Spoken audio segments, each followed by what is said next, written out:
All right, Dominic, thank you. Well, just this week, you may remember Harris County and the city of Houston announced they are ready to take legal action against Union Pacific over that cancer cluster the state found in 5th Ward. And tonight we are hearing more and more about the lives potentially cut short by the railroad's pollution. One of those compelling stories gathered by our own Greg Groogan, who joins us live now to share it. Greg.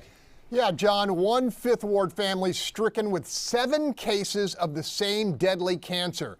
Could it just be a tragic coincidence, or more plausibly, the preventable consequence of unchecked environmental contamination?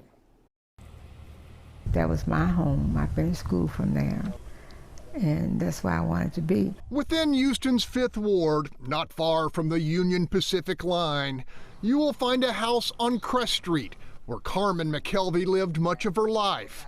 A life filled with good times and plenty of hard ones, too. I just knew that we were all getting sick, but I'm thinking it's a family thing. She's talking cancer, throat cancer to be exact. First to go, Carmen's grandmother, then her grandfather, followed in time by her mother and 2 beloved aunts.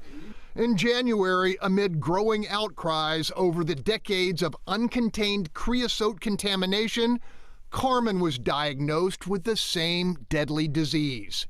A nurse and caregiver for 50 years, Carmen is still puzzled by how long it's taken to connect the toxic dots.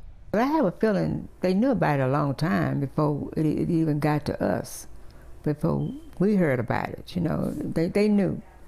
And they might have been trying to do their thing secretly. Nothing we could do about it, so we'll just handle it this way and not talk about it. Just 3 months ago, Carmen was still skillfully tending to hospice patients, but now it's her turn for end-of-life care. She has a simple message for the leaders and legion of friends she will eventually leave, sooner than she'd like.